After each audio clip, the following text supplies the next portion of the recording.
한 절씩 교도하겠습니다. 바사왕 고레스 5년에 여호와께서 예레미야의 입을 통하여 하신 말씀을 이루게 하시려고 바사왕 고레스의 마음을 감동시키심에 그가 온 나라에 공포도 하고 조서도 내려 이르되 바사왕 고레스는 말하노니 하늘의 하나님 여호와께서 세상 모든 나라를 내게 주셨고 나에게 명령하사 예루살렘의 성전을 건축하라 하셨으니. 같이 읽겠습니다. 이스라엘의 하나님은 참 신이시라. 너희 중에 그의 백성된 자는 다 유다 예루살렘으로 올라가서 이스라엘의 하나님 여호와의 성전을 건축하라. 그는 예루살렘에 계신 하나님이시라. 아멘. 오늘 하나님 말씀 우리 에스라 말씀 보면서 같이 한번 묵상하도록 하겠습니다. 에스라서는 그 다음 에스라, 느헤미야 이렇게 이제 우리나라 성경에는 그렇게 되어 있지만 사실 히브리 성경에는 한 권으로 되어 있습니다. 에스라, 느헤미야를 합쳐서 에스라서라 그러고요. 이게 우리나라 성경처럼 나눠지게 된 거는 이제 1400년도에 라틴어 성경이 나오면서 이렇게 에스라, 느헤미야로 나눠져 있습니다. 그래서 오늘날 대부분의 이제 신학자들 사이에서는 이제 에스라와 느헤미야를 한 권의 책으로 보려고 하고 우리 성도님들도 책을 혹시 읽으실 때에 에스라, 느헤미야 따로 읽지 마시고 같이 한 권이라고 생각하시고 읽으시면은 도움이 많이 됩니다. 오늘 읽은 에스라서에서 보신 것처럼 아시겠지만은 페르시아 왕이 이제 바벨론의 포로가 되었었잖아요. 이스라엘 백성이. 바벨론이라는 거대한 제국을 무너뜨린 나라가 페르시아입니다. 그러니까 바벨론의 밑에서 포로 생활하는 이스라엘도 이제 주인이 바뀐 거죠. 페르시아로. 그 페르시아가 바뀌면서 이제 각국에서 잡혀온 포로들에게 돌아가라고 이야기하는 겁니다. 특별히 에스라 본문에는 뭐라고 얘기하는 겁니까? 이스라엘 너희 땅으로 돌아가서 뭐 해라? 하나님의 성전을 다시 건축해라. 이제 포로 생활은 끝났으니까 니네 고국으로 돌아가서 뭐 해라? 하나님의 성전을 건축해라. 자, 이 말씀을 받았던 이스라엘 백성들은 어떻게 생각하겠습니까? 성전을 다시 건축하는 것이 무엇이다? 하나님의 뜻이다. 그러니까 이제 이스라엘 백성들은 자기의 땅으로 돌아가서 성전을 짓기 시작합니다. 근데 에스라의 본문을 읽어보시면 아시겠지만 하나님이 명령한 성전 건축인데 반대하는 사람들이 나타나기 시작합니다. 그 사람들이 반대하는데 사실 하나님이 시키시고 명령하신 거니까 도와주셔야 되는 거 아닙니까? 하나님이 명령하신 거니까 좀 어떤 기적이라든지 어떤 강한 힘이 나타나서 그 일이 진행하는 것이 딱딱 맞아떨어져야 되는데 요 반대하는 놈들이 관리들한테 뇌물 먹이고 그리고 왕이 바뀌니까 고레스 왕이 명령한 거 아닙니까? 그런데 그 다음 왕이 생겼어요. 근데 그 다음 왕한테 편지를 쓰면서 얘네들 이거 성 지으면 반란 일으킬 놈들이에요 라고 거짓으로 이렇게 탄원서를 보냅니다. 자꾸 그렇게 방해하다 보니까 결국 어떻게 되냐? 우리 같이 한번 볼까요? 4장, 에스라 4장 23절에 보면 이렇게 나옵니다. 아닥사스다 왕의 조서 초본이 롬과 서기관 심세와 그의 동료 앞에서 낭독되매 그들이 예루살렘으로 급히 가서 유다 사람들을 보고 권력으로 억제하여 그 공사를 그치게 해버립니다. 그러니까 이 공사가 중지되면서 언제까지 그치냐? 예루살렘에서 하나님의 성전의 공사가 언제까지요? 바사왕 다리오 제2년까지 공사가 중지가 됩니다. 이게 기간으로 치면 몇 년이냐면은 15년간 중지가 되는 겁니다. 잘 보세요. 처음에는 귀국했어요. 또 자기의 나라에 돌아와서 열심히 성전을 건축하겠죠. 1년, 2년 하고 있는데 자꾸 방해해요. 그래도 하나님의 마음으로 이겨낼 수 있어요. 그런데 왕의 권력을 동원해서 공사를 중지시켜요. 그러면 기도할 수 있겠죠. 1년 가고 2년 가고 그런데 어떻게 될까요? 이게 지금 15년간 중지가 된 겁니다. 하나님에 대한 열심을 갖고 있었지만 1년, 2년, 3년, 4년 이렇게 지나가면서 점점점 성전을 지어야 되겠다는 그 말씀은 희미해졌을 겁니다. 그리고 흥도 안 났을 겁니다. 하나님이 도와주지 않는다라고 생각할 수도 있었을 겁니다. 그렇게 되니까 자연스럽게 그들은 어떻게 생각합니까? 각자의 집을 짓고 그냥 살아가는 데에 점점 바쁜 하루하루를 보내게 됩니다. 우리 성도님들은 어떻게 생각하십니까? 분명히 하나님의 일이라고 뭔가 시작했는데 하나님의 뜻인 줄 알았는데 일이 안 풀려요. 뭔가 되는 것 같지가 않아요. 그럼 우리는 즉각적으로 무슨 생각을 하죠? 뭔가 잘못했나? 그 하나님의 뜻이라는 걸 자꾸 무슨 생각에 맞춥니까? 내 생각에 맞춘다는 겁니다. 그리고 결국에는 내 생각이 하나님의 뜻이 돼버리고, 그런 혼란 속에서 결국에는 우리가 선택하는 것들은 무엇일까요? 내 이익을 따라간다는 겁니다. 이스라엘 백성도 마찬가지입니다. 그렇게 포기하고 그렇게 자기의 집을 짓고 살아가던 이스라엘 백성에게 하나님께서는 다시 학개와 스갈랴라는 선지자를 보내줍니다. 그래서 성경을 보실 때에 소예언서 중에 학개, 스갈랴를 읽으실 때에 이 배경 아래에서 읽으시면은 그 내용이 좀 더 이해하기가 수월해지실 겁니다. 그러면서 보내면서 뭐라 그러냐? 너희들 이 성전을 지어라. 어떻게 하겠다? 내가 너와 함께 하겠다 그럽니다. 2장 4절입니다. 학기에. 그러나 여호와가 이르노라. 수룹바벨아 스스로 굳세게 할지어다. 여호사닥의 아들 대제사장 여호수아야 스스로 굳세게 할지어다. 여호와의 말이니라. 이 땅 모든 백성아 스스로 굳세게 하여 일할지어다. 내가 너희와 함께 하노라 라고 하면서 힘을 다시 한번 내게 하죠. 그리고 또 2장 9절에 가면은 이 성전의 나중 영광이 이전 영광보다 클 거야. 하나님의 영광이 회복될 거야. 그러니까 어떻게? 성전 짓는 걸 포기하지 말아라라는 거죠. 지금 15년 동안 중단되고 있음에도 불구하고요. 스갈랴는 뭐라 그러냐? 다윗 왕국이 회복될 거야. 이스라엘 백성이 가장 원하는 게 뭡니까? 지금 얘네들은 고국으로 돌아왔다고 하지만은 아직은 페르시아라는 주인을 섬기고 있는 중입니다. 왕이 없어요. 총독이에요. 총독. 그러니까 우리나라 일제 치하 시대 때에 그냥 우리나라 왕이었고 그냥 총독부만 있었던 것처럼 이들도 똑같은 식민지 상태입니다. 그런데 거기에다 대고 스갈랴가 뭐라 그러는 거예요? 다윗 왕국이 회복될 거야. 그러니까 어떻게 돼요? 이들은 다시 한번 힘을 내기 시작합니다. 그래서 성전을 지으면서 그래 힘을 내보자라고 마음을 모으고 있던 그 찰나에 정말로 성전에 어떤 방해했던 세력들이 왕의 조서를 내려서 왕이 그거 하지 말라 그랬었잖아요. 그런데 그 다리오 왕 3년째에 다시 공사를 해도 된다라는 허가가 떨어지는 겁니다. 그러니까 이제 하나님이 도와주시는구나. 이제 이거 성전만 완공되면 하나님의 영광이 임하는구나. 우리가 독립할 수 있겠구나. 페르시아 따위는 상대도 안 되겠구나. 그런 회복이 있겠구나 라고 하면서 성전을 짓기 시작합니다.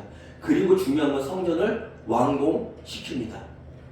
얼마나 기뻐했겠습니까? 성전이 완공됐습니다. 하나님의 명령대로 그 힘든 것들을 무릅쓰고 그걸 이뤄냈어요. 그럼 이제 어떻게 돼야 됩니까? 약속대로 뭔가 회복이 있어야 되고 뭔가 하나님의 영광이 찾아와야 되고 페르시아 정도의 그 나라와 견줄 수 있는 그런 독립된 나라가 돼야 될 거 아닙니까? 1년이 지나고 또 2년이 지나고 3년이 지나는데 중요한 건 어떻게 된 줄 아십니까? 페르시아와 견줄 수 있는 나라가 되기는커녕 페르시아가 점점 더 강대국이 되어갑니다.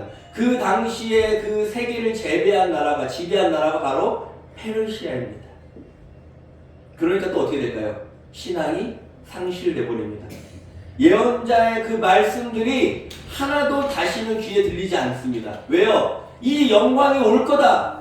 하나님이 함께 할 거다. 라는 말씀은 들었지만은 그게 시간이 지나면서 되어져 가는 상황을 보니까 내 현실을 보니까 뭘 보니까요? 내 현실을 보니까 하나님의 말씀이 중요하게 되는 게 아니라 내 현실에 일어나는 지금의 상황이 점점 내 생각을 지배하게 되고 그 생각이 하나님의 말씀의 자리를 대처하기 시작합니다.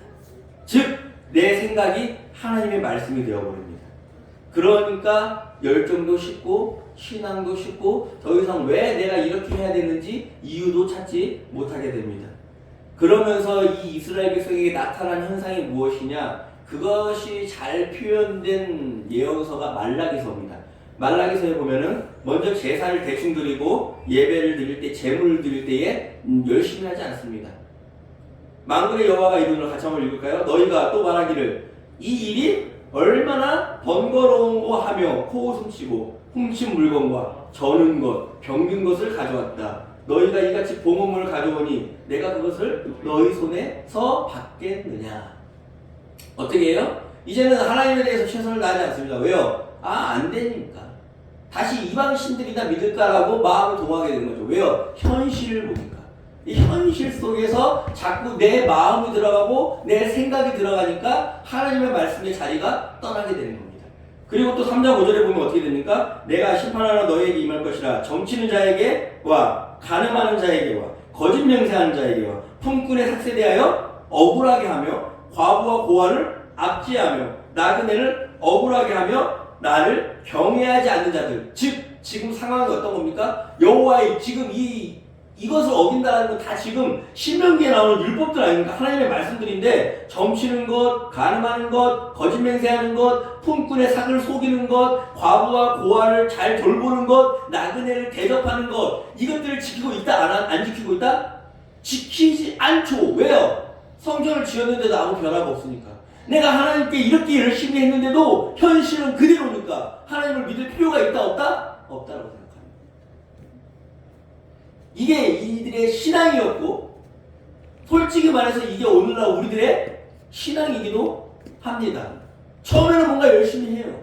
처음에는 뭔가 하나님의 뜻인 것 같이 하나님의 말씀이니까 따라가려고 해요. 그런데 변하지 않는 현실, 오히려 점점점 내 뜻과 내 생각처럼 되지 않는 현실 속에서 하나님의 말씀은 사라지기 시작하고 내 생각이 나를 지배합니다. 그리고 뭐라고 생각할까요? 아, 이게 하나님의 뜻이 아닐 수도 있다. 아, 이게 하나님이 역사를 안 하시는구나. 아, 이게 하나님이 없는구나. 뭐 이런저런 생각들이 내 마음을 지배하게 됩니다. 이스라엘 백성들이 이렇게 못난 사람들이었을까요? 처음에 바벨론에서 포로 귀환을 했던 사람들이 정말로 신앙이 이것밖에 안 되는 사람이었을까요? 우리는 이렇게 생각할 수도 있는데 중요한 건 잘 생각해 보십시오. 바벨론에서 포로가 된 지 70년입니다. 70년. 그곳에서 있으면서 그들이 그냥 손가락만 빨고 있었을까요? 바벨론에서 털을 잡고, 우리가 지금 미국에 가면 한인타워 같은 데 보면 한인 2세들 있지 않습니까? 한국인들이 아닙니다. 거의. 미국인하고 거의 동등하게 살아갑니다. 왜요? 그곳에서 털을 잡고 살아간 지 이미 한 세대가 지났으니까. 거기서 태어났었으니까요. 그러면서 거기서 뭔가 자기의 터전을 일구고 직장을 일구고 일터를 일구고 살아가는 사람들인데 다시 복귀해서 이전 영광, 하나님의 성전을 짓는 일이 그들의 가슴을 뛰게 했던 사람들이라는 겁니다. 당시 바벨론에서 이스라엘 자기의 나라까지 수백 킬로 그것을 걸어간다는 것은 자살행위입니다. 도로가 잘 닦여 있는 것도 아니고 대중교통을 이용할 수 있는 버스 수단이 있는 것도 아닙니다. 그냥 그 사막 한가운데를 걸어가야 되는데 그곳에서 도적대를 만날지 강도를 만날지 아무도 모릅니다. 군대가 있는 것도 아니고 경찰이 있는 것도 아닙니다. 그래서 에스라가 귀환할 때 이런 기도를 합니다. 같이 한번 볼까요? 시작. 그때 내가 아하와 강가에서 금식을 선포하고 우리 하나님 앞에서 스스로 건비하며 우리와 우리 어린아이들과 모든 소유를 위하여 평탄한 길 그에게 강구하는 기도를 합니다. 그리고 또 31절에 뭐라 그럽니까? 첫째 달 12일에 우리가 아하강에 떠나 예루살렘으로 갈 때에 하나님의 손이 우리를 도우사 대적과 길에 매복한 자의 손에서 그들이 없었던 게 아니라 하나님이 도와서 겨우 왔다라는 표현을 쓴다는 겁니다. 그러니까 이들이 이런 생각을 다 알고 있었고 이 여정이 어떤 여정인지를 이미 마음에 염두하고 출발했던 사람들이라는 거예요. 하나님에 대한 열심과 하나님에 대한 열정이 남달랐던 사람들이 포로 귀환에 참여했던 자들입니다. 그러니까 그 열심이 기본적으로 엄청났던 사람들이에요. 그런데 왜 이렇게 점점 식어버렸을까요? 왜 그 열정이 점점 사라졌을까요? 에스라와 느헤미야서는 그걸 얘기하는 겁니다. 그 열정, 그 열심을 가지고 하나님에게 끝까지 갈 수 있는 방법은 어떤 현실을 바라보는 게 아니야. 어떤 상황을 따라서 분석하고 판단하는 게 아니야. 그걸 끝까지 유지할 수 있는 건 무엇이야? 말씀이야. 라고 얘기하는 게 바로 에스라와 느헤미야서입니다. 말씀을 그대로 있는 그대로 읽고 말씀을 있는 그대로 묵상하고 받아들이는 것이 너희들이 그 가진 열심을 끝까지 유지할 수 있는 유일한 길이야. 하나님에 대한 열심은 있었지만은 자꾸 현실을 보기 시작하고 자꾸 주변에 되어져가는 상황을 보기 시작하고 판단하기 시작하고 내 마음이 나를 차지하기 시작하는 순간 말씀은 사라진다는 겁니다. 성전 건축이라는 하나님의 명령 그 자체만 봤어야 되는 건데 왜 안 되지? 왜 진행이 안 되지? 왜 일이 꼬이지? 라는 것을 보는 순간 하나님의 말씀은 사라지고 실망감만 남는다는 겁니다. 그리고 그 자리를 차지하는 것은 자신의 현실에 대한 생각, 자신의 욕망이 차지한다는 겁니다. 하나님을 향한 열심만 있어서는 되는 게 아닙니다. 하나님을 사랑한다는 그 열심과 충성된 마음은 중요하지만 그걸 끝까지 유지할 수 있는 이유는 내 마음 가운데 하나님의 말씀이 차지해야 된다는 것. 그래야지만 성전 건축하라라는 그 말씀에 매달리고 그 말씀을 따라서 살 수 있는 거지 왜 안 되지라는 그 결과를 따라서 살지 않는다라는 겁니다. 그래서 느헤미야에 보면은 에스겔이 이스라엘 백성들을 모으고 말씀을 선포합니다. 같이 한번 읽어볼까요? 시작. 하나님의 율법책을 낭독하고 그 뜻을 해석하여 백성에게 그 낭독하는 것을 다 깨닫게 하니 9절 백성이 율법의 말씀을 듣고 다 우는지라. 말씀이 들려졌을 때에 그들의 마음이 회개합니다. 말씀이 들려졌을 때에 그들이 다시 한번 마음을 다시 한번 새롭게 다졌습니다. 9장에 보면 또 이렇게 나옵니다. 같이 한번 읽어볼까요? 그날 스무나흘 날에 이스라엘 자손이 다 모여 금식하며 굵은 베옷을 입고 티끌을 무릅쓰며 모든 이방 사람들과 절규하고 서서 자기의 죄와 조상의 죄의 허물들을 자복하고 이 날에 낮 4분의 1은 그 자리에 서서 뭐합니까? 그들의 하나님 여호와의 율법책을 낭독하고 낮 4분의 1은 죄를 자복하며 그들의 하나님 여호와께 경배합니다. 말씀에는 그런 능력이 있습니다. 그냥 그 하나님의 말씀을 듣는 겁니다. 그 하나님의 말씀에 대해서 이런저런 현실을 갖다가 부딪혀오는 내 상황을 갖다 대입하는 게 아니라 그냥 그 말씀이 나를 갖다가 좌지우지하게 만드는 겁니다. 오늘날 오해하는 게, 성도님들이 오해하는 게, 정말로 오해하는 게, 잘 들으세요. 목사님들이 설교하는 건 하나님의 말씀이 아닙니다. 무슨 말이냐? 그것은 하나님의 말씀에 대한 그 목사님들의 해석입니다. 그러니까 틀릴 수도 있고 뭐 좀 더 그럴듯한 말일 수도 있는 겁니다. 설교를 많이 듣는 게 중요한 게 아니라 그 하나님의 말씀을 직접 읽고 묵상하고 그 말씀이 나를 사로잡는 경험들을 해야 된다는 겁니다. 이게 어떤 경험입니까? 오늘날 만약에 내가 하나님의 일을, 하나님의 뜻인지 아닌지 우리가 그거 사실 몰라서 못하는 게 아니잖아요. 알아요. 뭔가 가난한 자를 위하여 뭔가 내 것을 내려놓고 헌신하고 사랑하고 희생하고 양보하고 하나님의 뜻은 분명하게 나타나 있습니다. 뜻을 몰라서 안 하는 게 아닙니다. 그 하나님의 말씀의 뜻을 따라서 살아가는데 현실이 자꾸 나를 흔드는 거죠.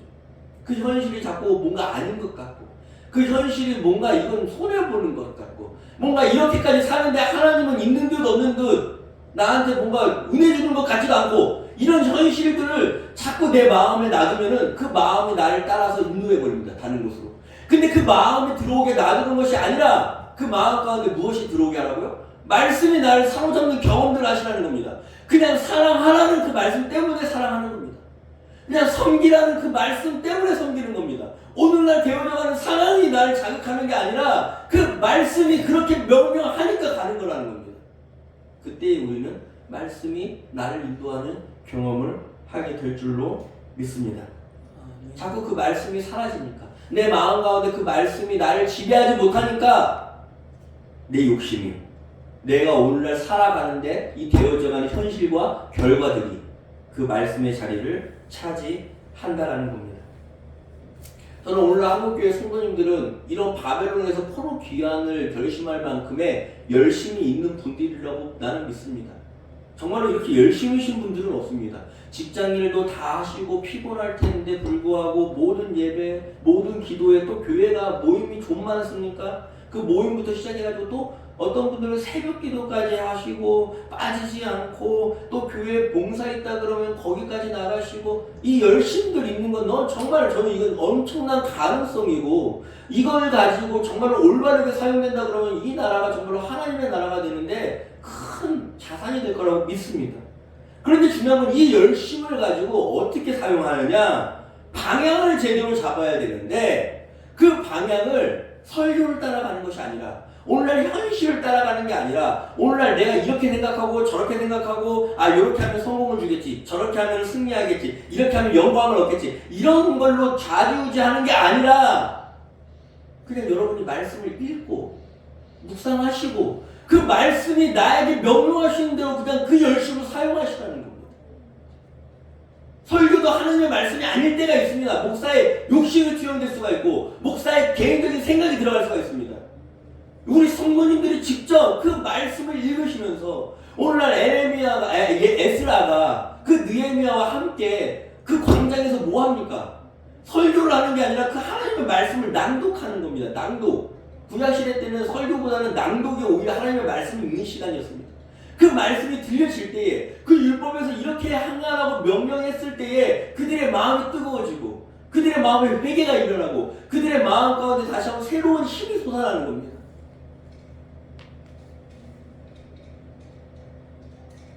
오늘날 우리는 하나님의 올바른 말씀이 임하게 될 때에 나의 열심이 바른 방향으로 나아갈 줄 믿습니다. 오늘날 우리 하나님의 말씀이 임할 때에 다시 한번 내가 회개하고 오늘날 하나님의 말씀이 다시 한번 임할 때에 내가 올바르게 어떤 선택을 하고 나아갈 줄로 믿습니다. 그 이스라엘 백성들이 광장에 모여서 한 일, 그냥 말씀을 듣고 묵상하고 듣고 묵상하고 읽고 그냥 자기에게 들려지는 그 하나님의 말씀을 그대로 받았던 것입니다.